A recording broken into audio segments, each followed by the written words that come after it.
Oh, you gotta be kidding. You actually do this stuff? That's pretty out there, huh? Your father'd roll over in his grave. Oh, come on, Steve. This is new school. This isn't like the putting around you and Dad used to do. Hey, it was motocross, and I thought that's what you were into. Well, I am, but this sharpens your skills. It's good practice, you know? Besides, it gets you noticed. You know, a lot of sponsors watch this stuff, Steve. Yep. Down and Dirty made Spleen their star. Spleen? This is him doing his famous radical rim jump. And that's why they call him Spleen. Oh. Why, because he's willing to scramble his brains harder than anybody else? Willing to risk it, yeah. That's what made Down and Dirty such a hit, and that's what's going to make Down and Dirty 2 even bigger. What, you mean there were survivors from the first one?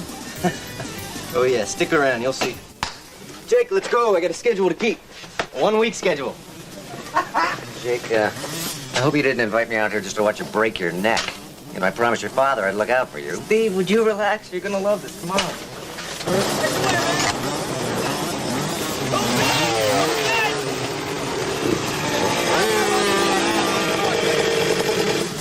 All right, boys, gather around. It's time to kick it off.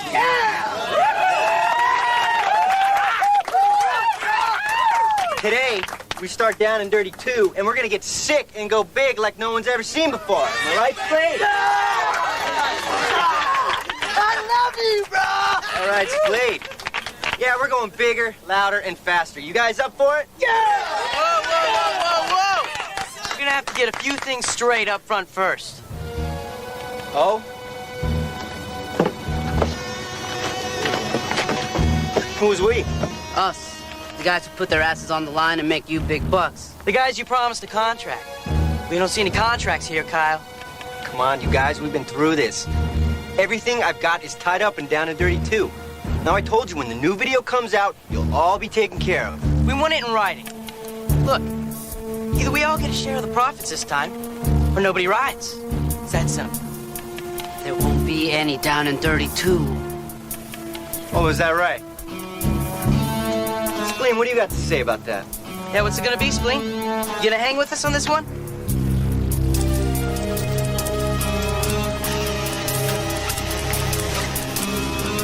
Can't help you, bro.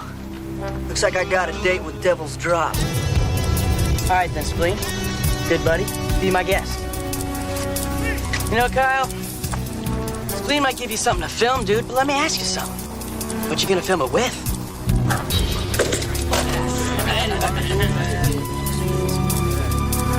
You idiots think that ends it? That I'll just quit. Let me tell you something. With or without you guys, I'm making Down and Dirty 2. I've got Spleen, I'll get others.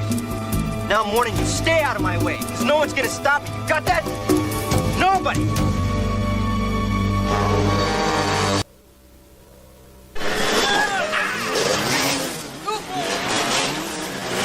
I'm worried about Jake taking unnecessary risks, so I asked Steve to stick close. Maybe it's Steve you should be worried about. We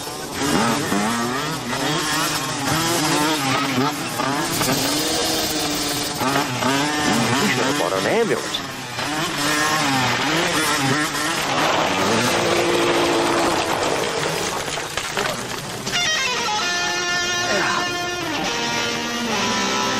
Hey, you said to stay close to him? Well, I didn't mean that close. Look at that, he makes it almost look easy. Yeah, don't kid yourself, Tess. It isn't. Now, do you think I could learn that?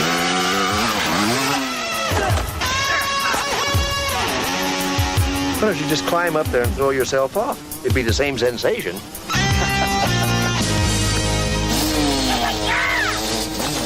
Hey, Sheila, what's up? Clean, as usual.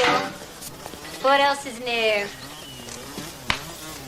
Sheila, say to a little buddy of mine. Steve Sloan. Hey, Sheila? Nice to meet you. Sheila owns the Fifth Gear Grill where we all hang out. Used to be one of the top women motocrossers. If I misspent you. Now I just like to hang around with Spleen. Watch the action. Well, it looks like there's going to be plenty to watch. Maybe too much. Spleen's having him build a jump too radical. He's already calling it Devil's Drop. Yeah, well, he's got out through the last one. He called that one Radical Rim. He came out of that one all right? Not exactly. And he was in top form that day. Today he seems edgy, kinda I don't know, funny. You can tell when Spleen's acting funny? I'm just worried about him, that's all. Hate to see him try something like that on an off day.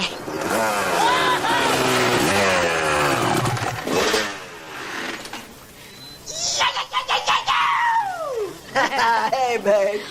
What's up? Jiggity Jake, you T-bone steak. You rock, bro. What did you do, man? This thing is so plush. I just soaked up some sick landings like they were nothing. Yeah, I figured you'd like it. Check it out. I put a shorter pull rods on the linkage to make it more progressive. And then I used a 5.6 spring and a real nice heavy-duty bottom-out bumper on the shock. Bottom out bumper, right. Cool. They work okay? Dude, totally trick. See why no one else touches a spleen machine? Bro, you gotta check this sweet jump we're making, dude. Let's go, man. Give me a hand, will you? Listen, baby, you know me, and I never tell you how to ride, but I don't like the looks of that jump. You sure it's not a little out of control? Babe, you know my middle name's out of control. That's what got me here, remember? Besides, if there's no blood in the picture, it's no good, right? Let's go, Jake. Let's shake it! Wow!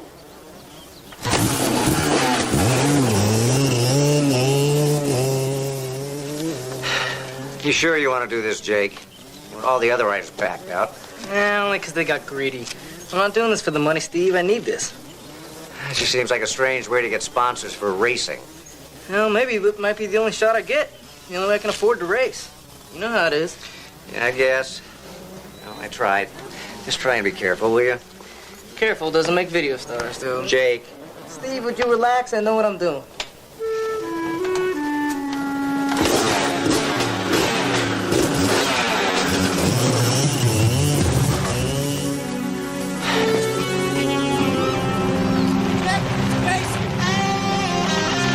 Great. It's just what I need.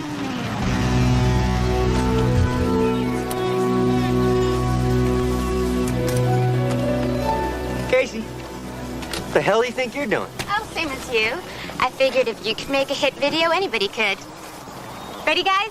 Oh, wait a minute. What do you mean, ready guys? Those happen to be my guys, and if they ride for anybody, it'll be me. This is my video, sweetheart. Yeah. And this happens to be a free country, Kyle. And this is public land, so I can shoot anything I want. Well, you won't shoot them. They won't give you a release, honey. Well, now, Kyle, it's not exactly true. Yeah, because you know what? She's got something you don't. You signed a contract with her? Hey, what can I tell you, bro? You had your shot. And now I got mine, and I'm taking it. You know, Kyle, living with you, I may have learned how to produce videos, but I also learned how not to produce them. I sign my riders up front, and I own the video rights to anything they do. Oh, and what is it exactly that you expect them to do?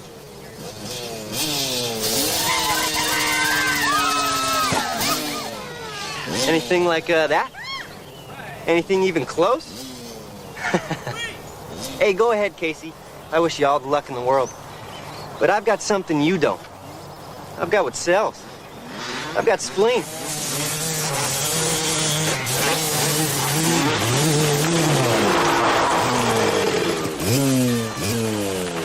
Yeah! Wow! I rock, bros! Yeah! Woo! Oh, Spleen, just in time. I've got one little contract left. What do you say? Last chance. It's like I told you before, babe. I don't do contracts. Hey, I had to try. Are you sure you're up for this? I mean, you look a little shaky to me, Spleen. I've never felt better in my life. You should feel so good. Woo! What's up, bro? What's up, Spleen? What's going on? So what's it gonna be, boys? A little follow the leader? King of the hill? Huh? You're out of your head, man. All right, chicken boy. You guys do what you gotta do. The spleen man's gotta ride. See ya, wouldn't wanna be ya.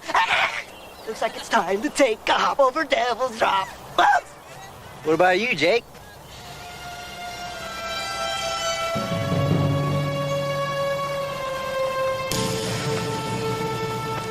I'm up for it. Yeah! Ah, that's my boy! That's why I love you, brah! You freaking rock! Let's do it!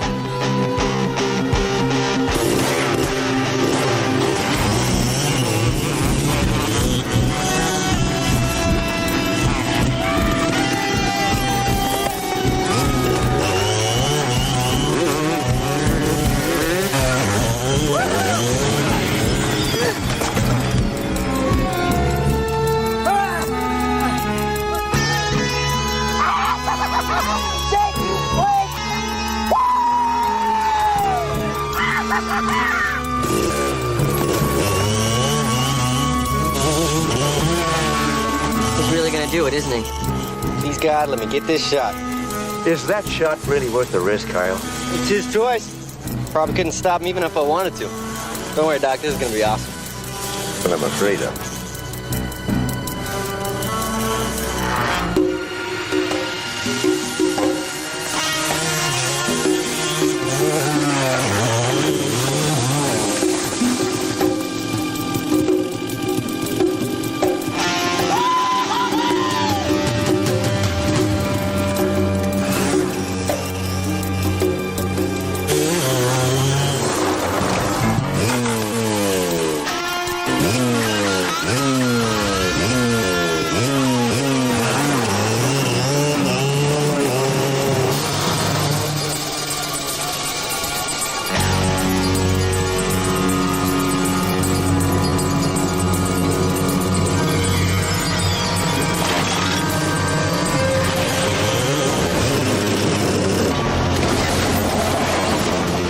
Got it. My God, I got it. Call an ambulance, now! Please!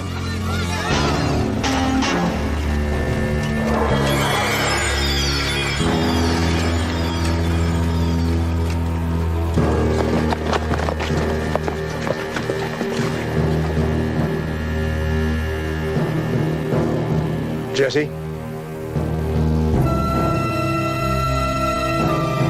His neck is broken. He's dead.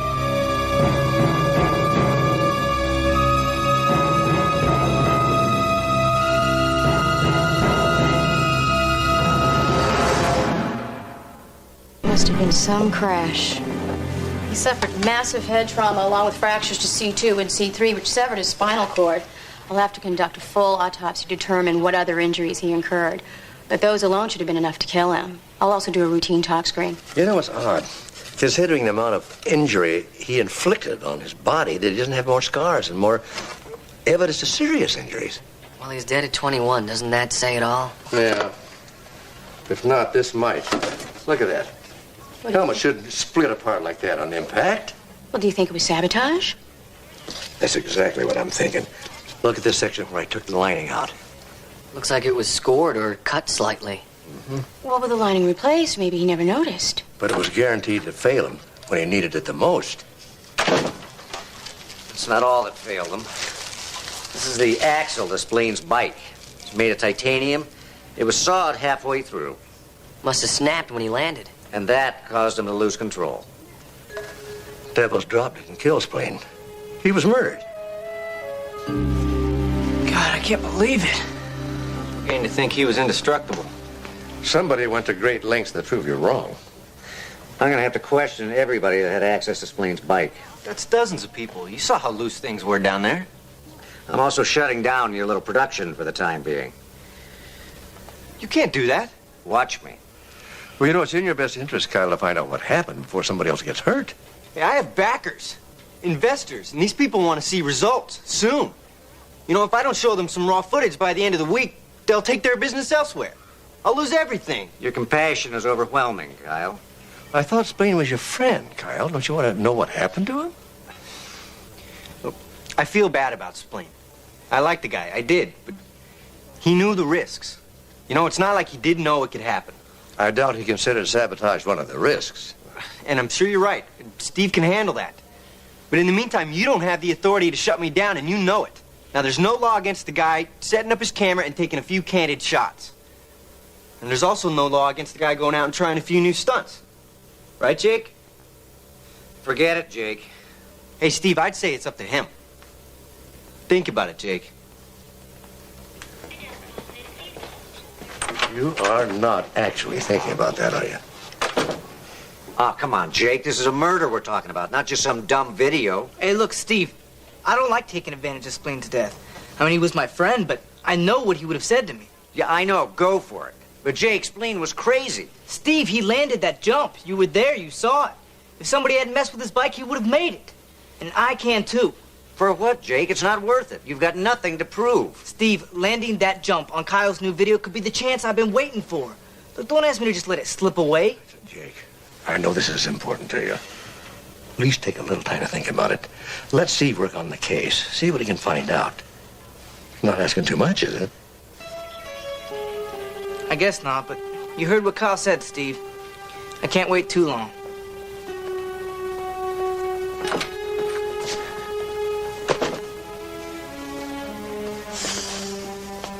Well, I guess that's something. Do I want to know what you're thinking? Probably not. I wish I weren't thinking it. Go ahead. Spleen's death gave Jake his first big chance. Jake's the only one who ever worked on Spleen's bike. I hate to say it, but it sounds like opportunity and motive to me. You're right, I don't want to hear it. Especially since you've got a point.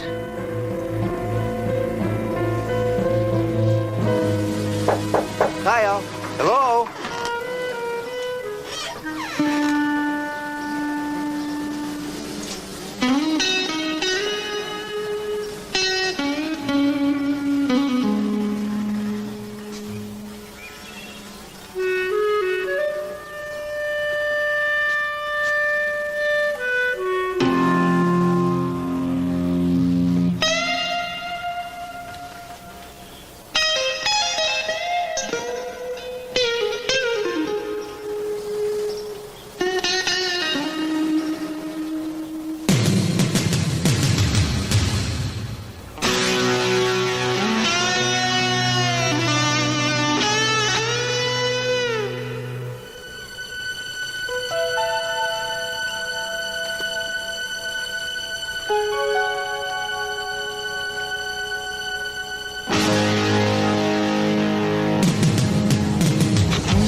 Go ahead, Doc. Fire it up.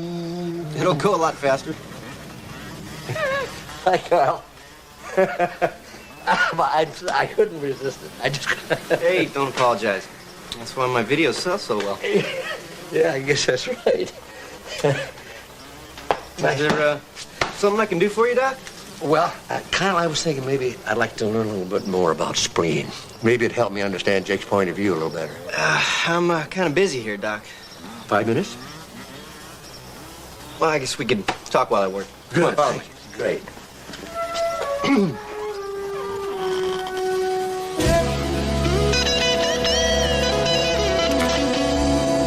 Look at this. Wow, must eat up the memory, huh? You into computers, Doc? Oh, I mess around with them a little bit. Virtual diagnoses, the web, internet, you know, that kind of thing. But it's just a hobby with me. Practically got a movie studio in here. Sound, editing, computer animation, you got it all. Oh, this is incredible. If I could ride a bike like Spleen, I'd be totally self-sufficient. But unfortunately, I don't do my own stunts. Check this out. I call this one Getting Spleen.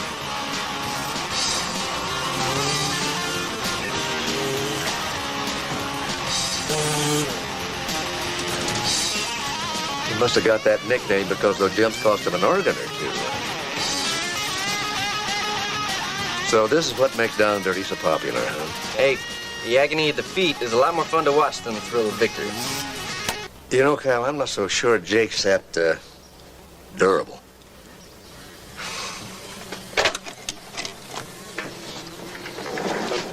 Doc, I'm not gonna tell Jake not to do that jump. I'm sure it would help me out a lot, but fact is, it's his choice. I know. You know, I learned a long, long time ago that if you want somebody to ignore their common sense, just tell them to use it. You talking about Jake or Steve? Oh, both of them. Look, don't worry about Jake. He's a good kid. No one's gonna sabotage his gear. Somebody sure did have it in for Spleen, though, didn't they? I don't know. Spleen was Spleen. You know, after Down and Dirty came out, I heard all this talk about rights and releases and contracts. Spleen, all he wanted to do was ride. I guess a lot of people hated him just for that. I gotta admit, he's fun to watch. Sure was one of a kind, wasn't he? Even when he did crash. Tell you what, Doc. Souvenir.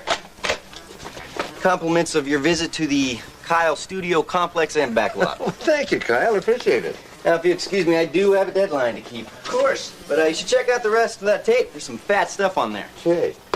Fat stuff. Take care.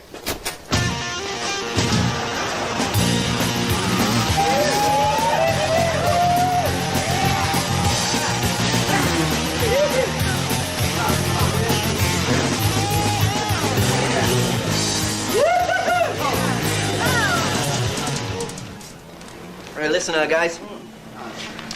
I just wanted to say how glad I am that we were all able to put aside our differences to pay tribute to our friend, who was, without a doubt, the greatest extreme rider any of us ever knew. So let's raise a glass to the great spleen, internal bleeding Elmore. And I'd also like to announce that I'm dedicating the sequel to Down and Dirty, the video that made him famous, to Spleen's memory. Gee, what a surprise, Kyle. And how do you plan to do that? Wait, don't tell me. You're gonna use the crash that killed him in Down and Dirty too, aren't you? Only as a tribute. Oh, Man. please, Kyle. Who do you think you're kidding? Cashing in on your friend's death is murder. This has got to be a new low, even for you. Wait a minute. Kyle's right. You all knew Spleen, and you all know damn well this is exactly what he'd want. Do you really think he'd want the most radical jump he ever did wasted? That he wouldn't want people to see it, remember him by it? No. I knew Spleen better than anybody. I loved him. And I know this is what he'd want. And she's right. And Spleen would want to know that his last awesome jump helped make Down and Dirty 2 the most successful video ever.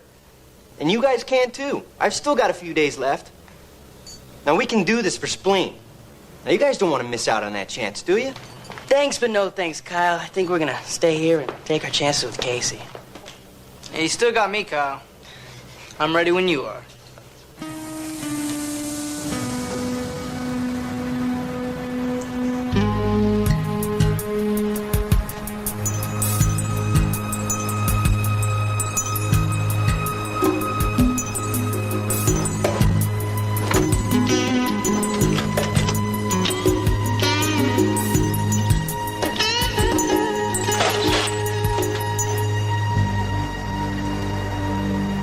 Steve, what are you doing? Just my job, Jake. Your job? Why don't you just ask? What do you expect to find in there anyway? I don't expect to find anything, Jake. Then why are you looking? Jake, I can't just ignore the fact that so far you had the best opportunity and motive to kill Spleen. Me? Oh, Steve, how could you think that I don't, Jake. But I still had to check. You know that. I hope you understand. You know what, Steve? I don't have anything to hide from you. You want to check? Go ahead. Check. Jake.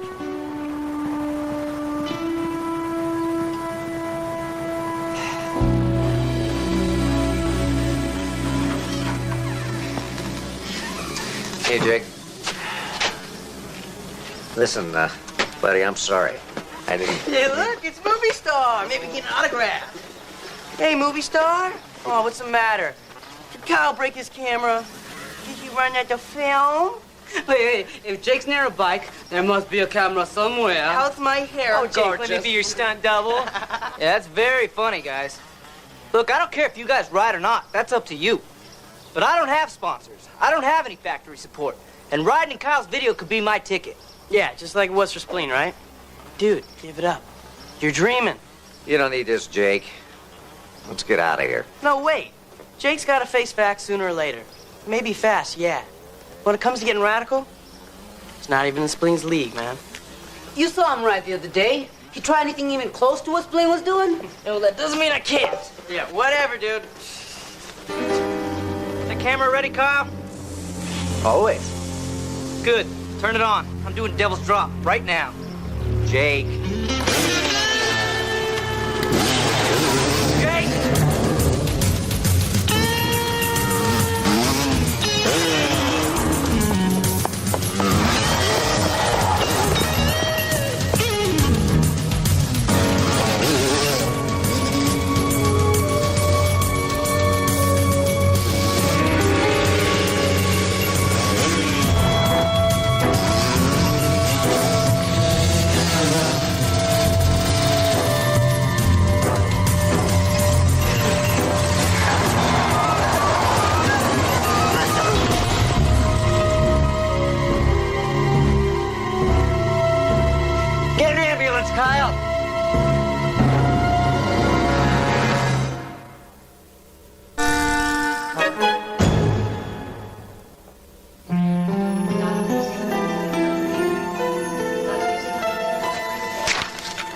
Well, Superman, welcome back to Earth.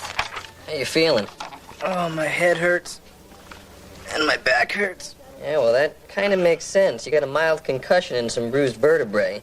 But it's not really as bad as it sounds. You're going to be okay with a little rest. All in all, I'd say you're pretty lucky. This was nothing. I know guys been racked up a lot worse on jumps half as big. Oh, yeah. Well, you won't be jumping anything bigger than a bedpan for a while, so consider yourself out of commission. Doctor's orders. Hey, Jess. Can I have a minute? Yeah. Jake, I'll be back in a little while, so if you need anything, just buzz the nurse. All right, thanks, Jess. Thanks. Well, you don't look too bad for someone who fell out of the sky like a rock. I'm fine. Just a little sore. Look, I know what you're gonna say, Steve. About how stupid that was? Yeah, you'll get that lecture later. Right now, we got other problems.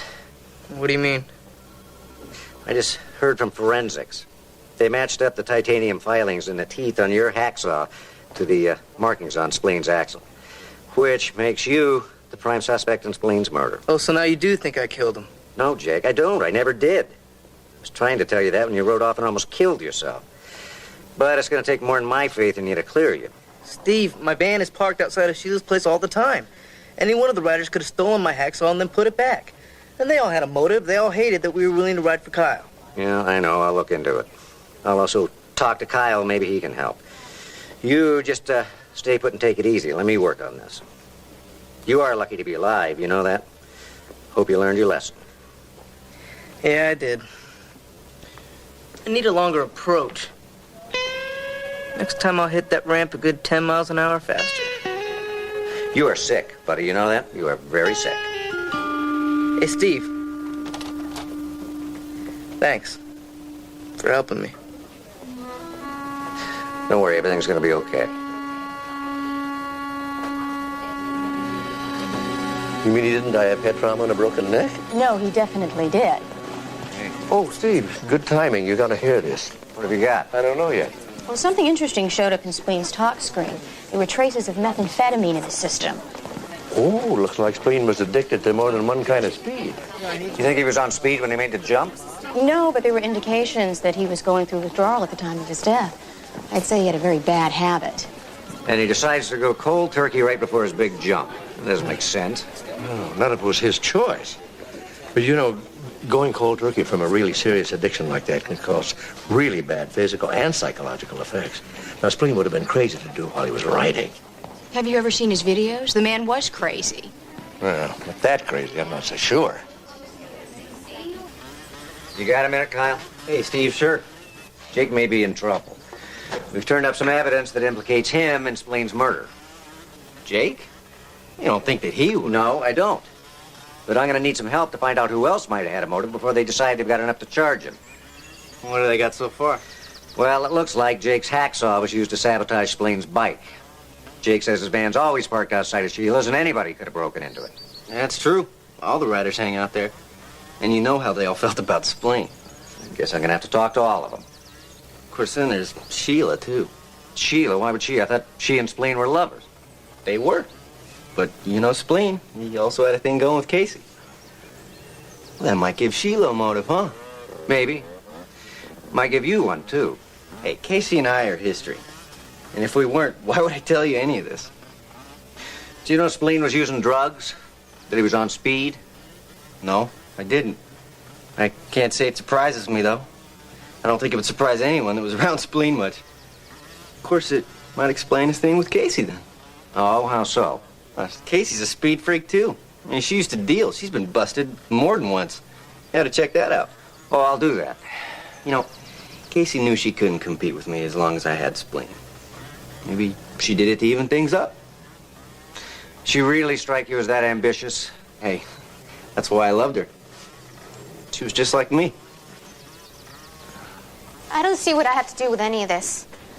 Well, as medical examiner, it's my responsibility to determine the cause of death. Now, in order to do that, I need more information. I still don't know why I'm here. I mean, it's not like I was on the bike with him or anything. But you both shared an addiction. Who told you that, Sheila? No, I have a copy of your police record here. All right, so I was a user. But I'm clean now, okay? I quit. And since Spleen used my supply, he had to quit too. He had no choice. So you cut him off? It was for his own good. But it really wouldn't hurt you either, would it? I mean, with Spleen going through withdrawal, he couldn't very well perform in Kyle's video, could he? That had nothing to do with it. So you're saying this is a coincidence that Spleen was suffering from the debilitating effects of a methamphetamine withdrawal? That on that very day he decided to perform the most dangerous stunt of his life? I'm not saying anything. Of course, you couldn't be sure going cold turkey would stop Spleen. Therefore, you possibly decided to sabotage his helmet and his butt. That's ridiculous. Look, Dr. Bentley, I cared about Spleen. I really did. And I wouldn't do anything to hurt him. Why don't you try talking to Sheila? Why Sheila? Because she found out about us. Because she found out that Spleen was helping himself to the till at the 5th gear to support his habit. Now, I'd say that's a reason.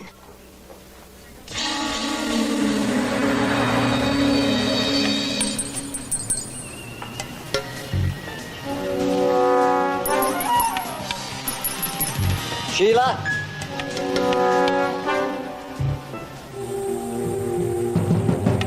Sheila, it's Steve Sloan. I need to talk to you.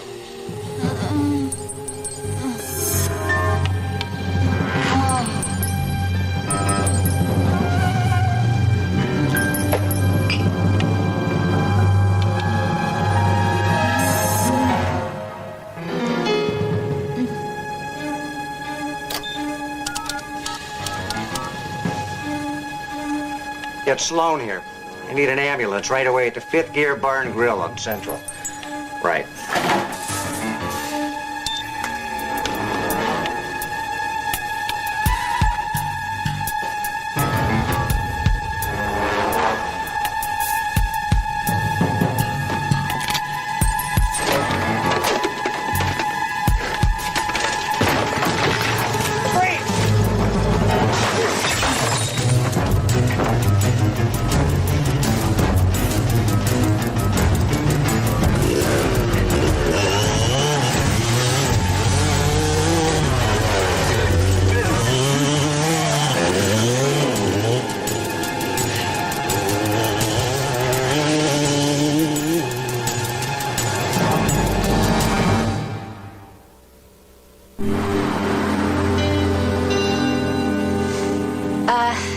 I didn't get a look at him. He came up behind me and clobbered me just as I turned. No, you better ride in with the guys, get checked out. Could have a concussion. The way my luck's been running. Could have been worse. Do you know what he took? No? You have any idea what he might have been looking for in Spleen's things? But if he thought he was gonna find anything back there, the joke's on him. Why is that? Because anything he really valued, like drugs, he kept up there. The gas tank. Listen, Sheila, I'm going to have to ask you a few questions about Spleen. It may not be too pleasant for you, but Jake Hallman could be in real trouble, and I need help. Well, then I'll help you. Did I know Spleen was doing Casey? Yes. He was using her for drugs. Did I know he was stealing from me to pay for those drugs? Yes, again. But I loved him anyway. That was just him. I knew that from the start. I just forgave him. I don't know, I guess deep down somewhere I knew Spleen wasn't going to be around very long. So I took the good with the bad. So if you're wondering if I'm the one that killed him, answer is no. I loved every minute with him. All right. Thanks for your help, Sheila. You better get to the hospital. All right, guys, go ahead.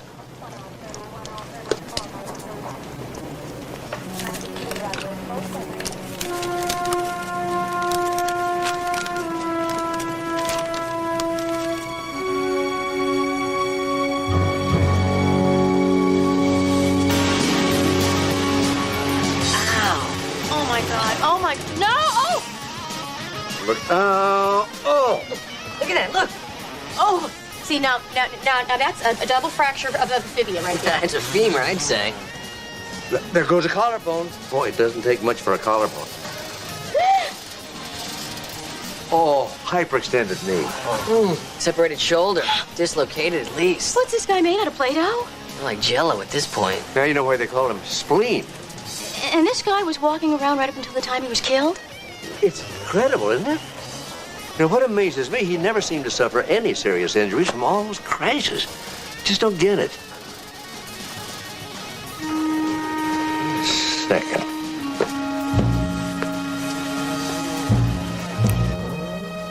What is it, Mark? What do you see? I'm not quite sure, but it's in there. I know it is.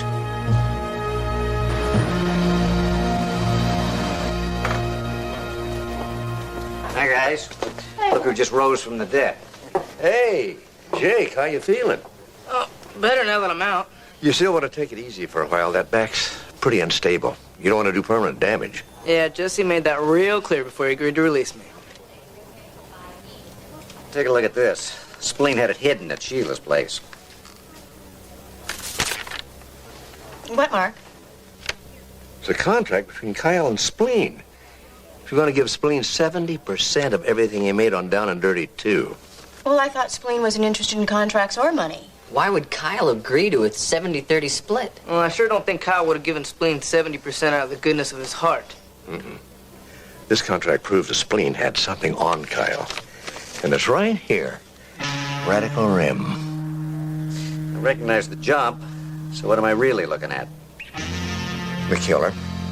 Only problem now is how to catch him. I think I know how. Jake, is your bike still in Steve's truck? Yeah, why? Good. Jesse, you can run a camcorder, can't you? Yeah, why? Then we are all set.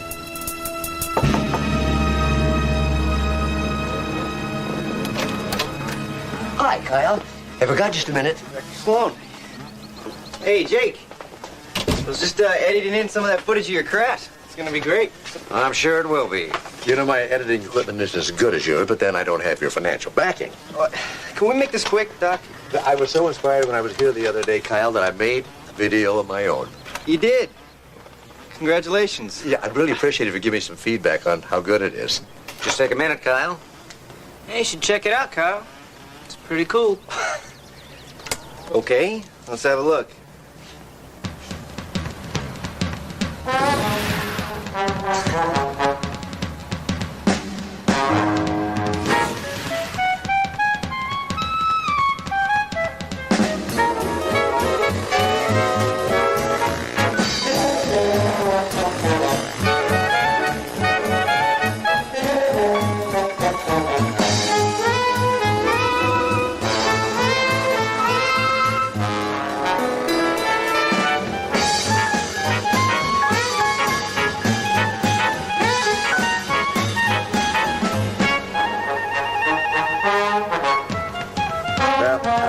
One of me going over the moon, but you get the idea.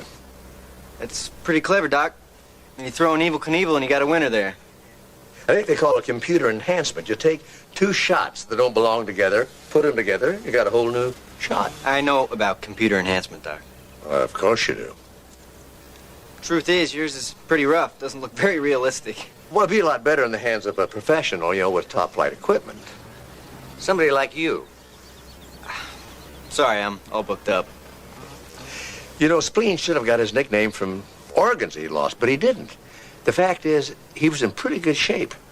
That's because those pictures that looked impossible were, Kyle. They were digitally enhanced. And Spleen found out, didn't he? That's why you gave him a 70-30 contract. This contract. Thanks, I have a copy. But this is what you were after when you broke into Sheila's. Hey, Spleen was a star, and he was worth every percentage point. And all the shots in those videos are, as my publicist would put it, bone-crunchingly real. You know, Kyle, I would believe you, except you made one little mistake. These are some stills I made directly from your video. Now, this is Spleen going off Radical Rim. Now, if you notice that the sun is coming from the southwest, but the shadow on his helmet there, coming from the northeast. Not very realistic, Kyle. Where's Evel Knievel when you really need him? Yeah. My friend died trying to outdo some stunt you faked. Hell, you could have killed me too, you son of a...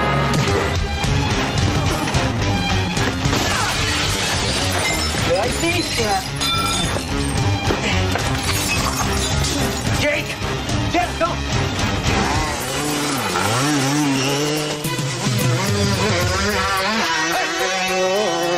Jake, don't! You're back!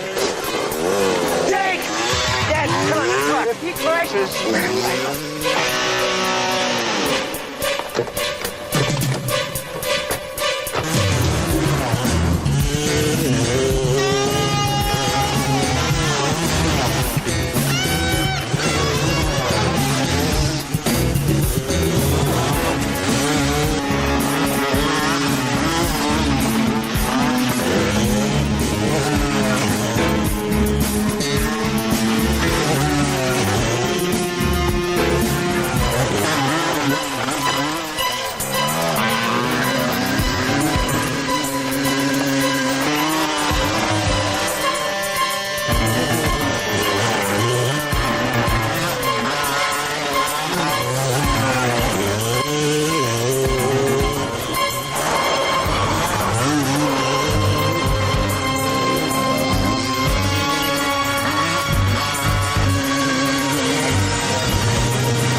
Don't try it, Kyle. You know what'll happen. So what's it gonna be, Kyle? You got the cut?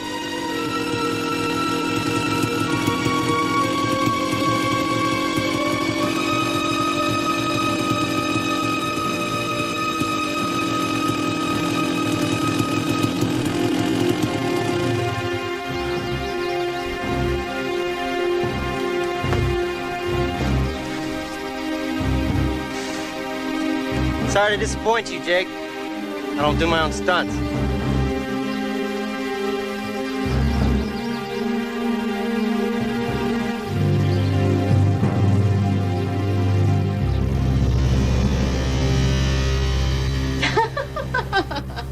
Okay, now where do you guys see this? Well, what are you guys watching? Oh, just the most radical video of the year. Shot it myself with the new spleen. Oh? Who's the new spleen? Yeah, you'll see.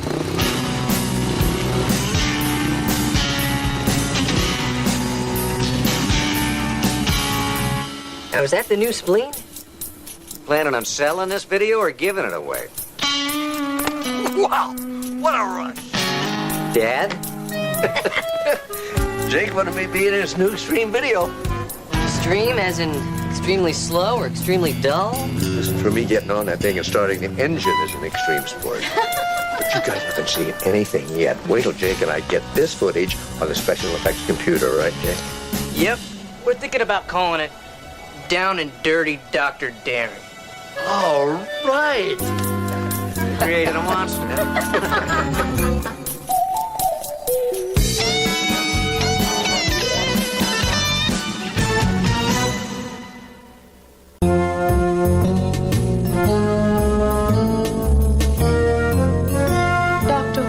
Chilworth, 36, very attractive, research scientist. On external examination, I've discovered a single medial lateral incision, which has been resewn for purposes I just don't understand at this time. In any event, multiple stab wounds. The angle of entry and depth of the blows indicate a clockwise pattern of attack which matches exactly to victim Gwendolyn Benedict, who was pulled from Bellona Creek last Friday. Dr. Daniel Slade, Yes, I'm Dr. Slade. we're here to take Dr. Chilworth off your hands. Just like that. We do have authorization. Thank you. Well, I don't recognize the signature on this document, so the body will just have to stay with me. Dr. Chilworth's body has to be turned over to people who are better equipped to deal with it. Well, I can deal with the body just fine.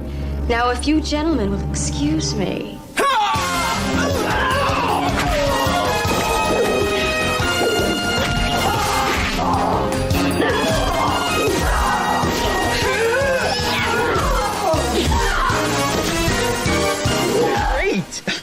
This is the best opening that you've ever written. I'm not just saying that because I'm your agent. Well, thanks for the compliment, but I mean, another 350 pages like this, and, yeah, you've got your 5th bestseller on your hands. Not even, Sue Grafton started this fast. Well, I'm glad you're so optimistic. So, where's the rest of it? Jim, there's a little problem.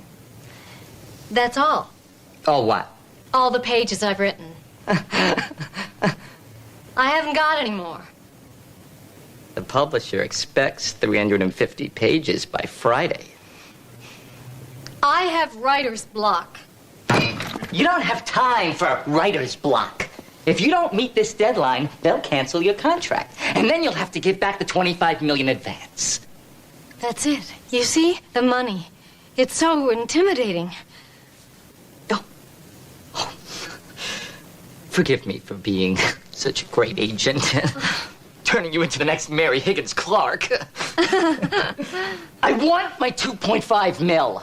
Please, don't yell at me. I'm having a hard enough time the way it is. You don't know hard. If you blow this, I'll make sure that you never sell another book anywhere. You wouldn't have any ideas, would you? Any ideas, would I? For all I care. You could kill some poor slob, follow the police around, and see how they solve it. You just get me those 350 pages by Friday.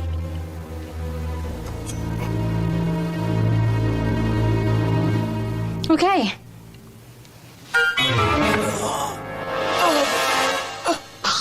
Thanks. That's a much better opening. Not killed in the woods, but his body was kept in a freezer for 6 months. Now, if it weren't for the forensic entomologist who was able to calculate the amount of maggots in his chest cavity, we might never have known. That's disgusting. Oh, but bugs are very hot right now. And I'm just trying to do my job as your technical advisor. I know. And I couldn't write the Danielle Slade novels without you. You know what I like? The cobra bite in your first book. You read Deadly Darkness? Yeah.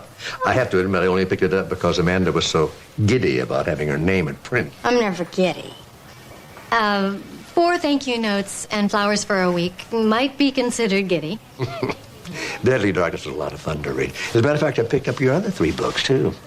I can't figure out where you get all those great ideas. Oh, pretty much the way you do things. I suspect. I visualize the murder, the killer, the motives, and then I use the great physical evidence that Amanda always gives me. I think physical evidence is very important, but it's no more important than behavioral evidence. Oh, you're right. In fact, sometimes behavioral is more important. The real final clue. The perfect solution to what would otherwise be considered the unsolvable. And when you find it, you know exactly where you're going and when you're going to get there. The moment of perfect synchronicity. Not that it's easy to find, no way. And even when you do find it, making the physical and the behavioral work together is a bitch. I think I'm going to the ladies' room. She's between books.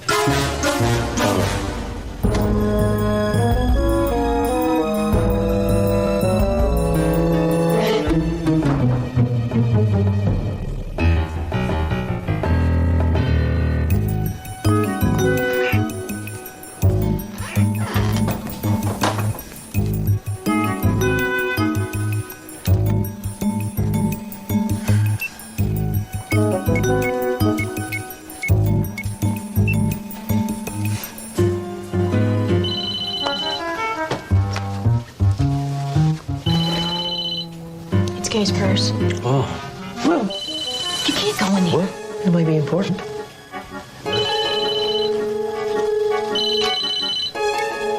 Hello? Hello? Kay? You there? Kay isn't here right now. Who's this? It's Jim. Why aren't you there? Call me. Hello? Kay isn't here right... Static.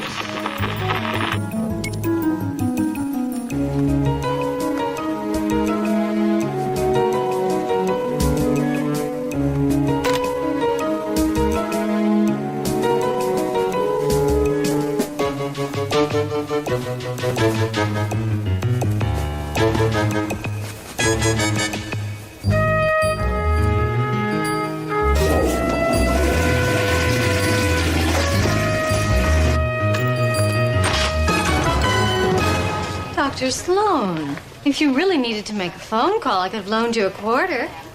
Actually, your purse was ringing. Oh, I'm afraid it was a bad connection. It sounded like somebody, Jim, somebody?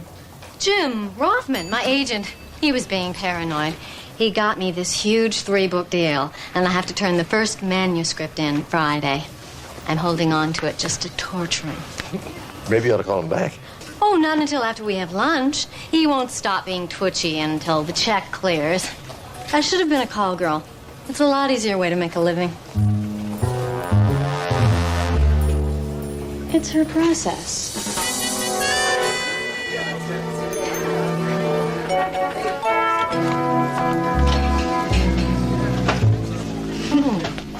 This place smells great. And you really own it? Yeah, me and my son, and that bleary-eyed young man in the scrubs over there. Let me go take care of this. Excuse me. Busy, huh? No kidding. 12-hour shift, 3 nurses out sick. We had a bus crash and an outbreak of chicken pox at a computer conference. Ow, and now this. What is this? It smells like coffee. So does that stuff at the hospital, and we all know what that tastes like. All right. This is my restaurant. I ordered Costa Rican. Where is it? Steve, he canceled my beans. How could he cancel my beans? I let him have these plastic little ketchup bottles, and I want my coffee. There's been a homicide. Okay, I'm sorry. We need you to identify the body.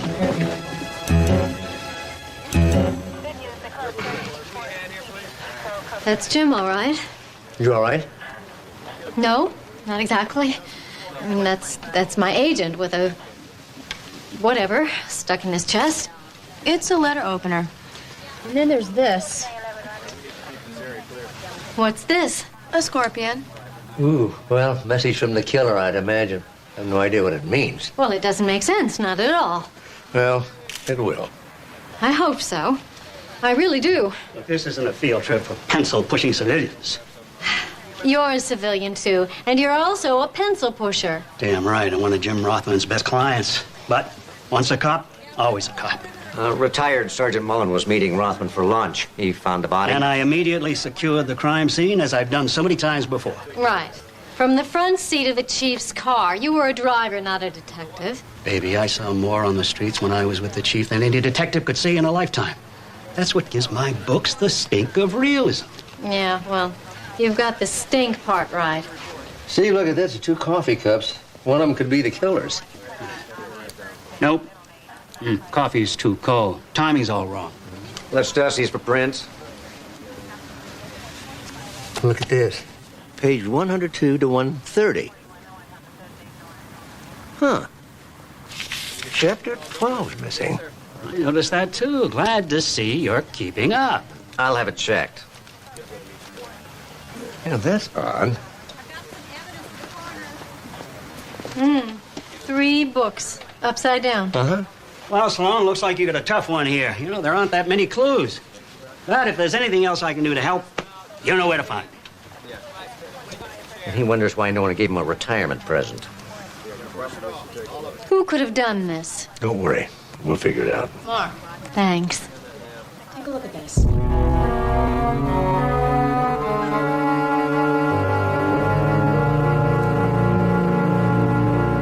Let's see what clues were left behind. Well, for one, there was the letter opener left in literary agent Horace Chilworth's chest. Somehow appropriate, yet ordinary. Then there were the 3 mundane textbooks, all turned upside down. Greener Grass in 6 Days, Kickboxing with Dickie Kimber, and Low-Cal Desserts for 2. Ordinary. Then we had, oh yes, the scorpion in the jar. Definitely not ordinary. And the rifled manuscript. Could this be the deed of some disgruntled writer who was angered by Chilworth's cool response to his or her work? And if so, why steal the 12th chapter of his or her own manuscript? Brilliant. Brilliant only if you can figure it out. I think you left too many clues hanging around. There was the rifled manuscript, the 3 upside-down books, and that damn scorpion. What on earth were you thinking about? I don't know. I just thought it would be interesting on the jacket copy. You're not playing fair with your readers. You cannot plant clues not knowing where they lead. Well, that's the problem. I don't know where anything leads anymore. Well, then how are you going to work us through this one? I'm not. Mark Sloan will do it for me. It's very creative. Amanda Bentley's always saying how brilliant he is. Why not use him? Oh. Especially now that I'm stuck with a dead Horace Chilworth and no idea who killed him. And Mark Sloan won't figure out that you're the one who killed Jim Rothman, right? No way. I left so many clues he'll be swimming in a school of red herring. Well, I'll use his deductions for our basic plot points, and then we'll fill in the interesting parts, and I can make alterations when it becomes mundane or simplistic. Not bad.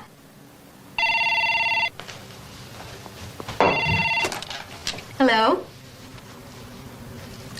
Oh, well, of course, Dr. Sloan. I don't know what I can do, but I'll certainly try.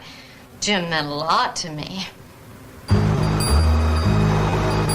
The 3 upside-down books were all written by clients that Mr. Rothman dropped earlier this past year. Now, Steve figured that out when he looked at Rothman's records.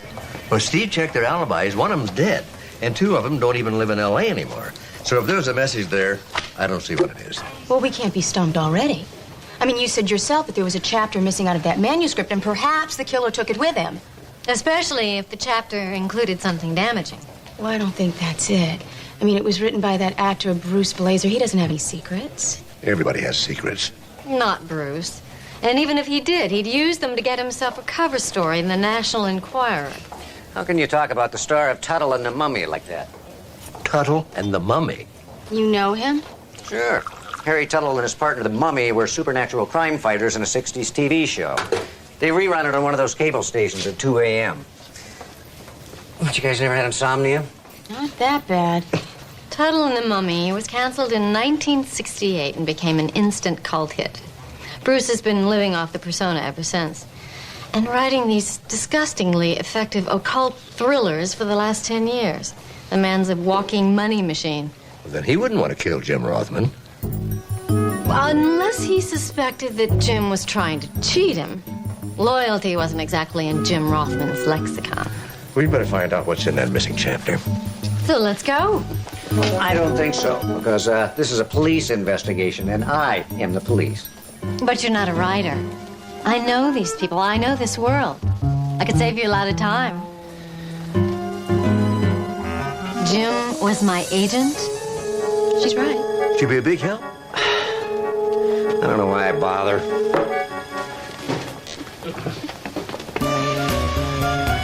You never went anywhere without that suit. My partner, the Mummy, fighting evil whenever it threatens the innocent. That's good. Ted was largely responsible for the success of Tuttle and the Mummy. The fans loved him. And what happened to him? He was clocked by a golf ball on the 17th hole at Pebble Beach. Turned him into a vegetable. That's when I started writing. Doing personal appearances without him just seemed all wrong. The demon roared with indignation at the intrusion into his dark sanctuary by such virginal interlopers. Creeping crawlers. The prose is a little purple, isn't it, Bruce? Not the gritty realism of Danielle Slade conducting autopsies in a halter top. At least I can write. Well, we didn't come for a literary critique, so if you could just print us out a copy of Chapter 12 of your latest manuscript. I don't use a computer. Dyslexic. That must make it hard. Dreadfully. Well, maybe you could just tell us what was in it, then. Yeah. Actually, I haven't read that far. It's your book. All those stunts I did on the show did bad things to my short-term memory. Or maybe you didn't write it in the first place. You have a ghostwriter? Sid always said that writing is 10% inspiration, 90% perspiration. I don't like to sweat. Sid Abernathy? That no-talent drudge is your ghostwriter? My creative collaborator. Well, Don't be so shocked. All writers need a little help now and then. Well, maybe we should have a little talk with your helper.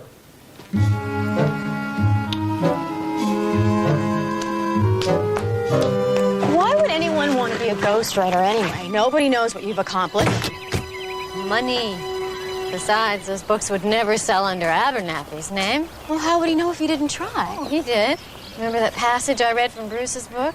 It was originally in one of Abernathy's own detective novels. He not only steals from himself, he steals the worst part. He's so bad, why do you read him? Well, don't you keep up with other detectives? Not the same thing. Oh, sure it is. Caseloads, bestseller lists, it's all competition. Mr. Abernathy? Hey, it's open.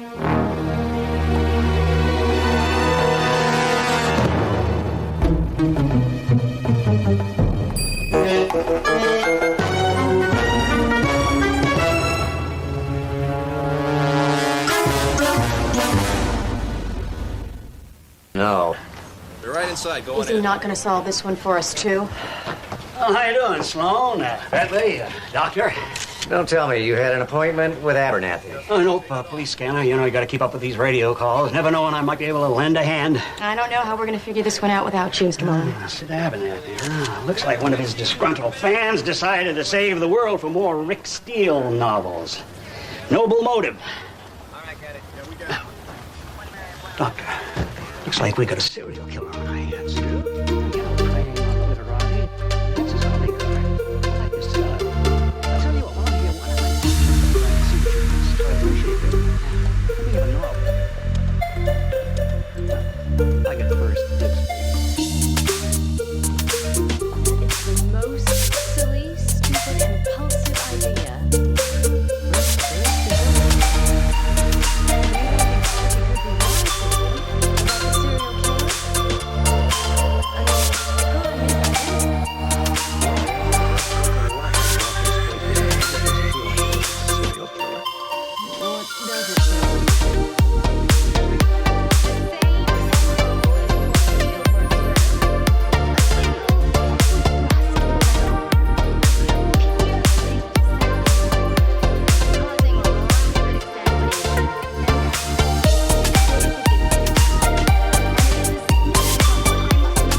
Interview suspects before rounding them all up in the end and dazzling them with deductive reasoning. I'm all for action. Remember when you wrote Praying Mantis and I used a corpse's rib as my kendo stick?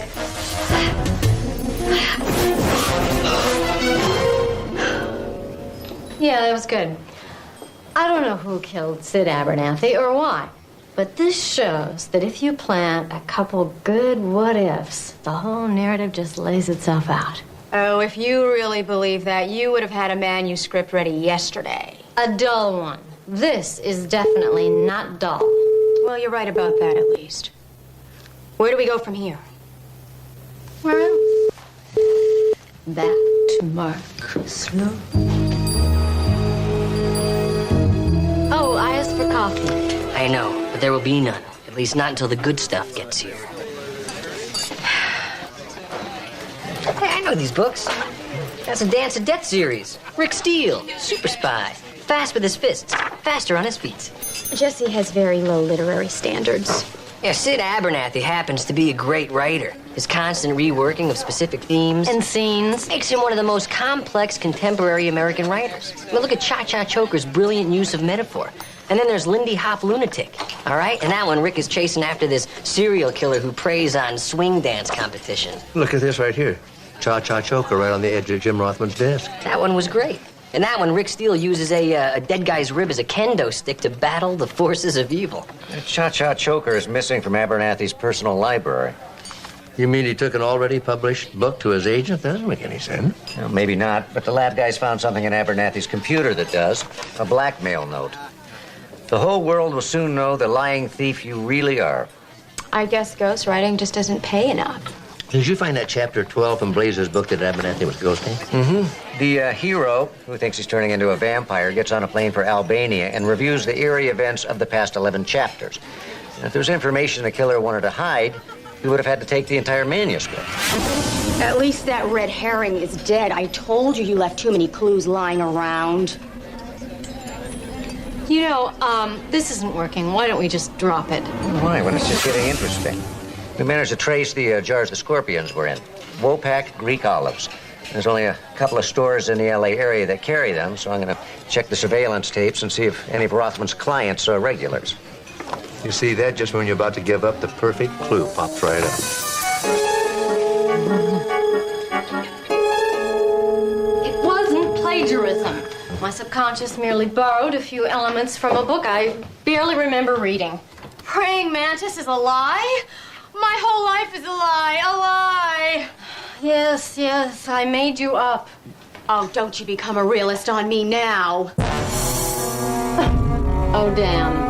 Wopak Greek olives. You don't have the plotting ability of a wombat.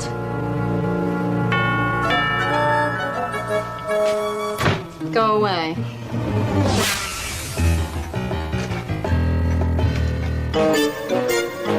Hi. Hi. Yeah, come in.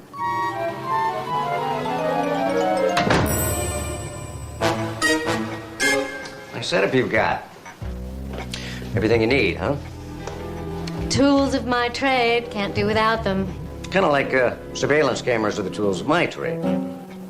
Kinda, I guess. You take a nice surveillance photo, especially the one from Lindler's Market, where they sell these Wopak olives. Glad you left the scorpion home. Oh, there was no scorpion. I got this from a recycle bin. You were digging in my garbage? It's always interesting. Look, Lieutenant, don't play cat and mouse with me. It won't work. I didn't kill Jim Rothman. Oh, we don't think you did. You don't? You didn't have motive. I mean, he'd just gotten you that big deal. And he didn't have opportunity. He called you before he was killed, and from that point on, you were with Dad and Amanda. I know that. But you were at the scene of the Rothman murder. You went over every piece of evidence with us, and it made you realize it was a perfect opportunity to kill your blackmailer. What blackmailer? Sid Abernathy, Sid wasn't blackmailing me. even though you stole from Cha-Cha Choker. Figured that out, did you? When Jesse was telling us about Rick Steele and the kendo stick, Dad remembered a similar scene from Praying Mantis. Where Danielle fights off the bad guys with the corpse's rib. You did plagiarize Abernathy. Borrowed, unconsciously, just a tiny part. But I didn't kill him. I'm not a copycat. Then why were there olive jars from your favorite brand at both murder scenes? I wish I could answer that. So do I. Since you can't, I'm afraid I have to arrest you for the murder of Sid Abernathy.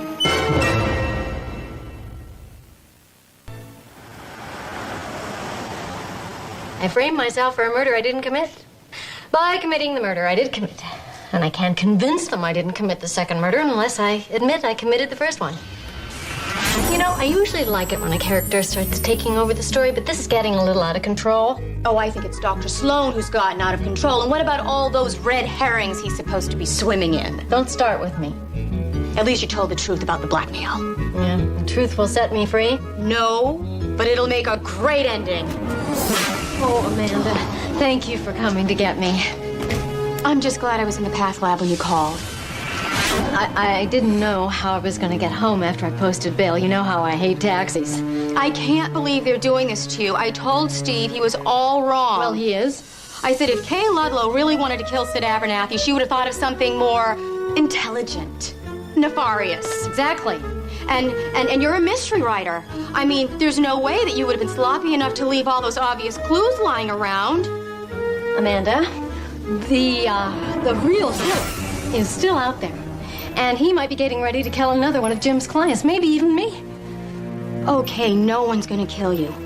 All we need to do is find out who committed the first murder. We do? Absolutely. And once that person confesses to both murders, well, you'll be free and clear. Yeah. Right, great. Okay. Come on, let's go over and talk to Mark about it.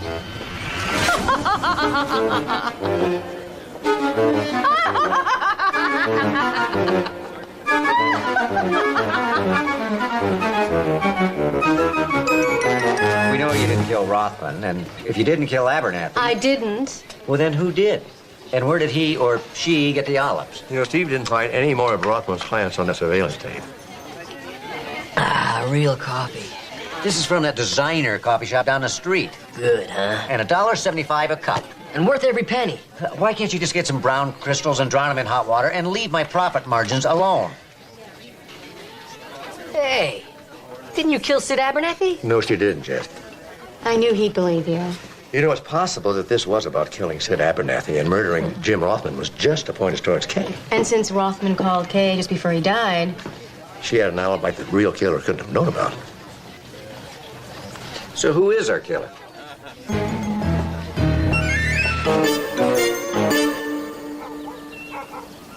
Why would I kill my co-author? Ghostwriter?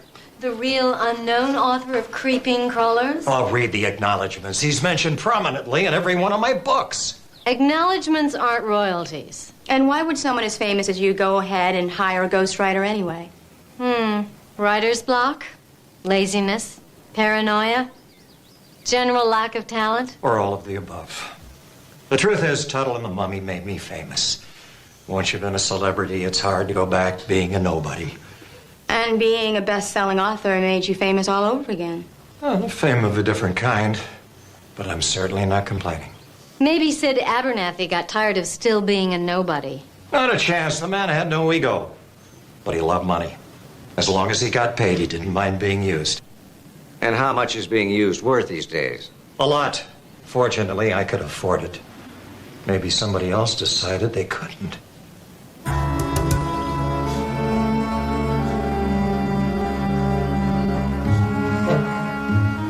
So where are we going now? Dad's found something at Abernathy's house.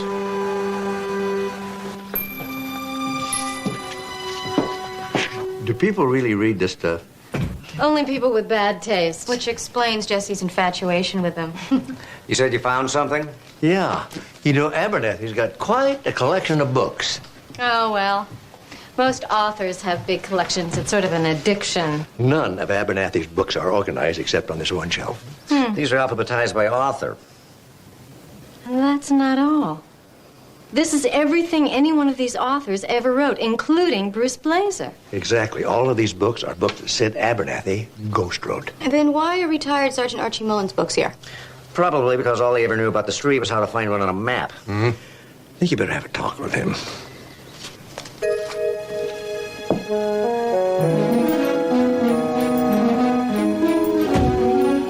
Calling in reinforcements? Shut up.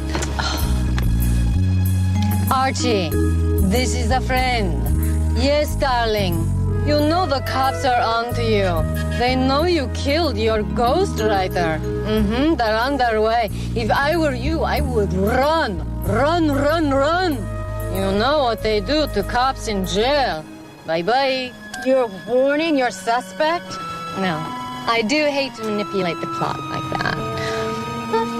I recall you giving an interview to one of those unbearably pretentious literary periodicals, and you prided yourself on letting your characters, namely me, tell the story. Well, It does feel a little ham-fisted. Unless you're becoming one of those terribly plot-heavy hack writers you profess to hate. Like Sid Abernathy? Well, let's face it. He couldn't have been all that bad. You did steal a book from the man. It was a plot point. It wasn't stealing, it was an homage. I thought you called it unconscious borrowing. Look, Danielle, this is the only solution, okay? If Archie Mullen runs away, they'll blame both murders on him, and they'll forget about me and about Jim Rothman, and I can finally type the end on this nightmare, and I can even make sure that Archie doesn't write a book about it before I do. Okay, are we ready? Thank you very much.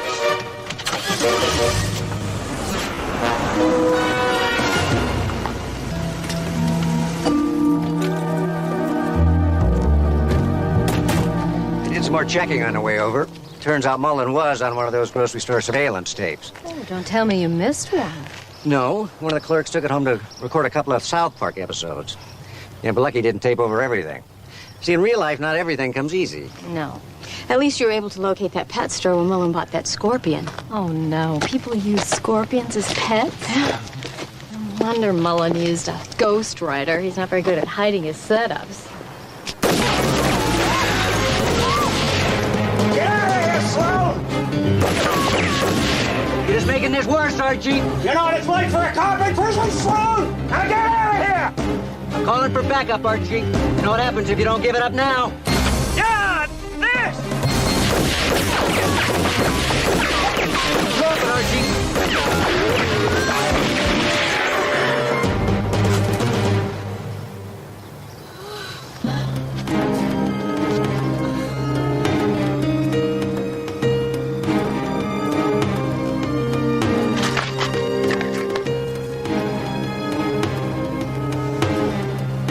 Amanda?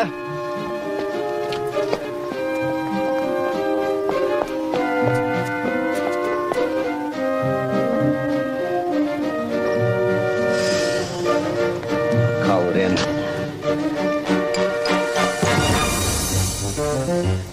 You all right? In fact, I'm perfect.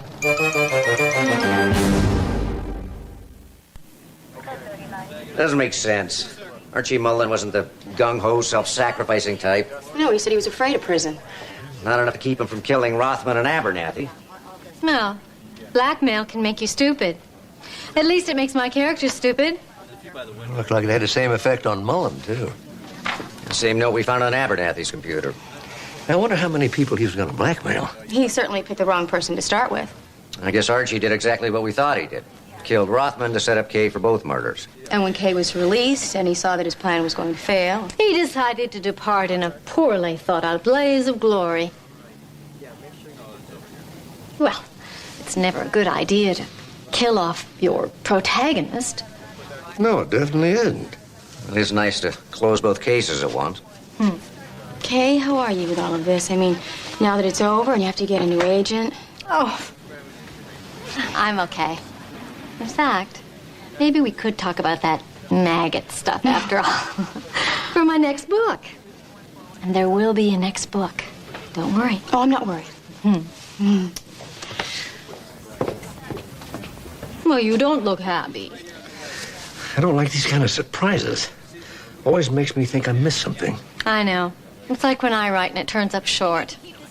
I'm sure that I've missed a big chunk of the story. And have you? Well, sometimes. But usually it means that the story was too simple to begin with and that the solution was too easy to find. So I just put it in a drawer and start something new. Well, maybe I ought to put this in the drawer. Yeah. Want some? We're back in the coffee business? Yeah, Steve and I compromised. I get the Costa Rican beans, but then we have to cut it with the canned stuff. Sounds fair. I thought the Abernathy Rothman case was closed now that Mullen is dead. Well, it is, supposedly. We've got coasters now? Oh, yeah. Do you know what it does to public morale to see water rings everywhere? You know something, Jesse? Mullen's dead. I think the killer's still out there, and I know just what to do about it. Put that on my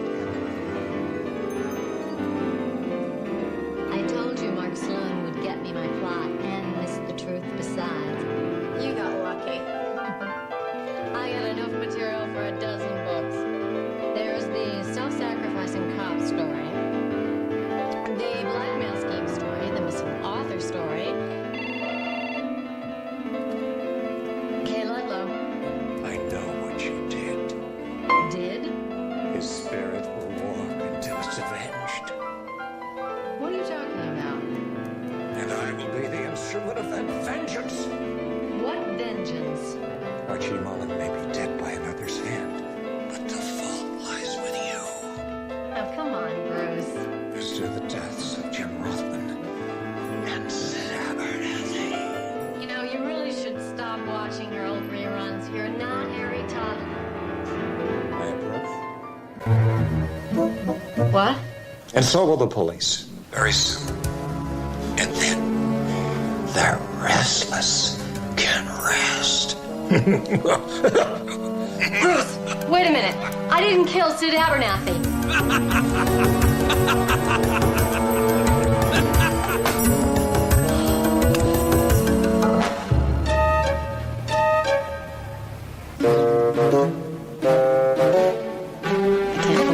I have to drop another body. But it's an excellent final chapter twist. Besides, it'll fix that lame ending you've got right now. Since when did you get so pragmatic? Oh, gosh. I don't want to know. Hello. We did the same thing in episode 39. You should have been watching my old reruns. I thought you were going to put it in the drawer. Well, I tell you, I'm never satisfied when it gets that easy. I'm the same way. So how did you know? Well, you write detective stories. What's missing in this scene compared to Jim Rothman's office?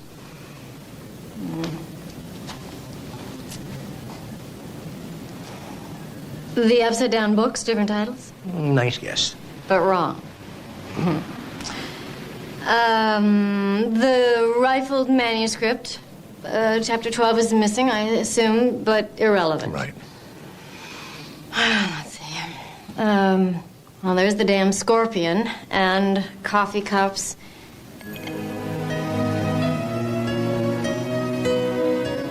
No coasters. No coasters. When you were Barbecue Bob's, you always found yourself a coaster to put on your coffee cup. And you did the same thing in Jim Rothman's office. But at Abernathy's house, there were no coasters at all. And Archie Mullen, kitchen table was covered with water rings. Oh, the man never used a coaster in his life. Well, obviously it wouldn't occur to him to use one in Jim Rothman's office either. You know, this could add a whole new layer of psychological motivation to my killer. I could blame his murderous bent on an obsessively, compulsively neat mother. Well, I did have an alibi for the time of Jim's murder. Yes, you did, and it was a neat piece of plotting, too. Instead of making us believe that you were nowhere near Rothman when he was killed, you made us believe that he was alive when he was actually already dead. I like that. Thank you. You're welcome. Well, simple is usually best. That's what Mummy always told me. Brilliant powers of deduction behind that body wrap. But obviously there was a mistake. Rothman asked why you weren't there. Now, that's something you'd say to an answering machine, not to a bad connection on a cell phone. I don't know. That's kind of weak on the physical evidence. But terrific on the behavioral. You should have modeled me after him. I still didn't kill Sid Abernathy. It really was Archie Mullen. We know. Please, apologize to Amanda for me. I guess I'm not as good as either one of us would like me to be. But I was telling the truth. There will be another book. Why did you kill Jim Rothman in the first place? Was he trying to cheat you? No, nothing that defensible. Writer's block. You have no idea.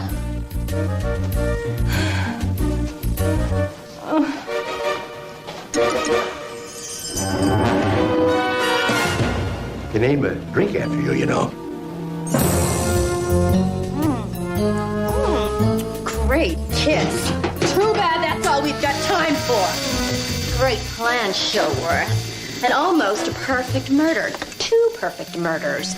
The false clues, the apparent copycat killing, all to cover the fact that you plagiarized your last book. Hello, Lieutenant? Yes, I have the real literary agent killer. The end. Brilliant. Really brilliant. I still didn't get to sleep with the very attractive Horace Chilworth. Wait till I write the prison breakout story. You're gonna love it.